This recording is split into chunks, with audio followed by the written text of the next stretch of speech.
Hi and welcome. My name's Deborah Fay from Disruptive Publishing, and you're listening to another episode of The Disruptive Author. Today I'm talking about the only two things you need to know to be able to write a powerful business book. Now, one of the biggest fears I think business people have around writing a book is that they're not writers, let alone good ones. They don't believe they have what it takes to write a good book, so they let the idea go as quickly as it comes to them, every time it comes to them. And they dismiss the idea quickly because they believe it would be a waste of time and resources even to try.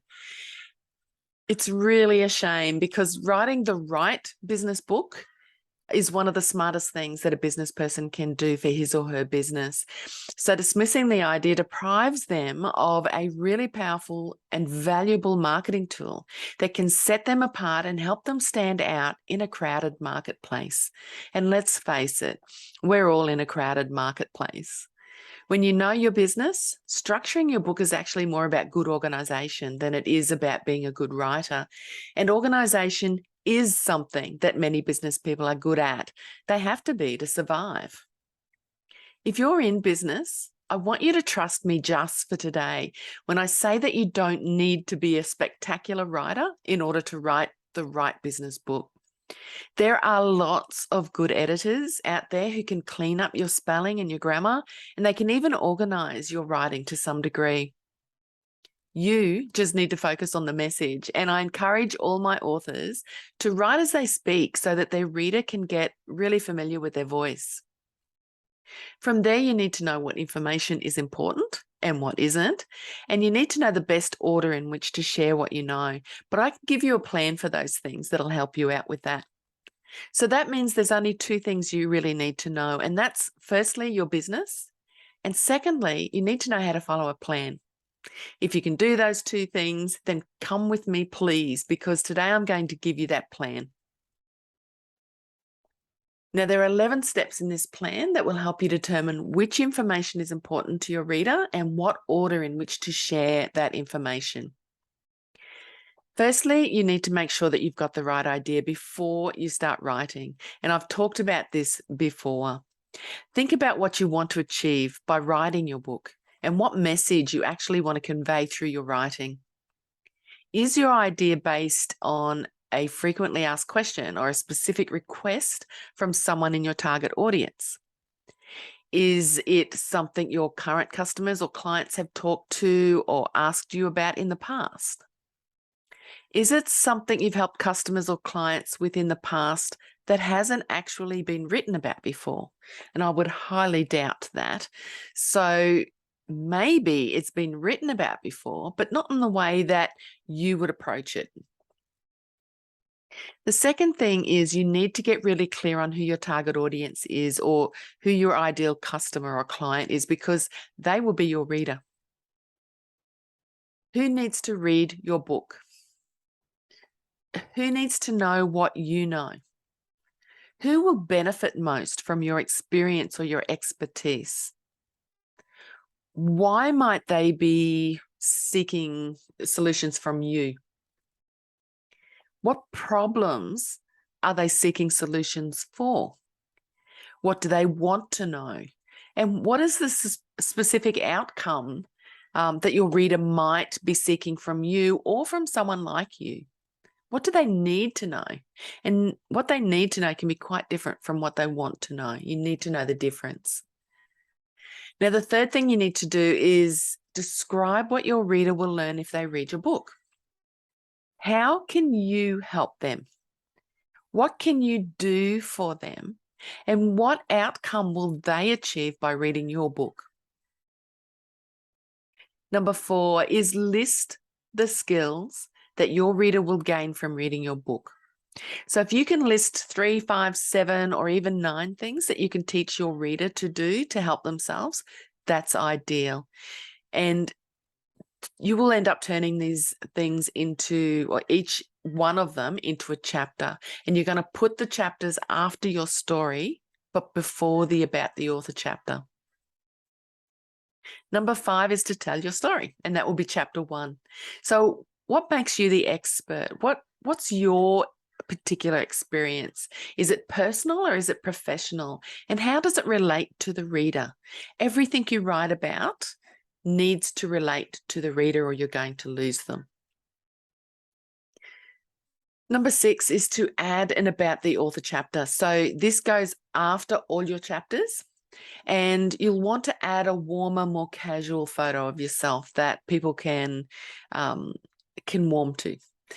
Add some information about your background, add any information about your experience, and add in your why. Why do you do what you do? If the reader's gotten to this point in the book, they're actually interested and they actually want to know more about you. Number 7 is to add a call to action chapter. So what can your reader do to connect with you and access your services once they've read your book? Now, again, if they've read to this point in the book, they actually want to know. So what do they need to do next, in your opinion? They want to know your opinion now. And what do you want them to do next? Be really clear about that and actually share it. Number 8 is decide on the front and back matter for your book. So what are you going to include that will help engagement with your reader and grow your relationship with them? Testimonials might be the difference between a person buying your book or putting it back down on the shelf. They will go in the first couple of pages and then at the back of the book. A cover page. Now, something I joke about quite a bit is on your title page, your cover page, you need to leave space between the title and the subtitle, and then between the your name. There needs to be space there for you to put an autograph and maybe some personal messages. And that's really important. That's something you're going to have to do when you've become a published author.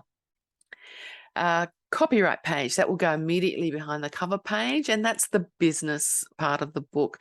A little bit boring, but has to be done. So all the details of anyone that's contributed to the book, the ISBN, what people can and can't do with the content, who owns the content. These are all important things that need to be included. The foreword, I would invite someone who is respected or loved in your field to write a foreword for you, someone that your ideal reader might recognize or might already know, like, and trust. Introduction. If you simply summarize what I've asked you to articulate in steps 1 to 4, then that will pretty much be your introduction. It might just need a little bit of polish. A dedication, this can be personal in a business book, but just keep it really brief. And afterword, this is like the last word, and it's for anything that's important that's not yet been covered, but you feel your reader needs to know now. Number 9 is come up with a catchy title. So go for a 2 or 3 word title, something like, for me, Get Published. Use a subtitle then to explain the title. So if I were to have Get Published, I might have how to go from an idea in your head to a book in your hand in 90 days. That would be a good subtitle, and it makes it really, really clear what the book entails. But keep in mind that less is more.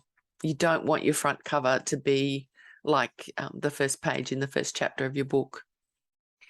Number 10 is to brand your cover.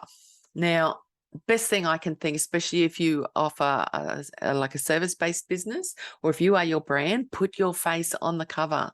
That will build the know, like, and trust factor. And familiarity is really important. That's what it will help with that.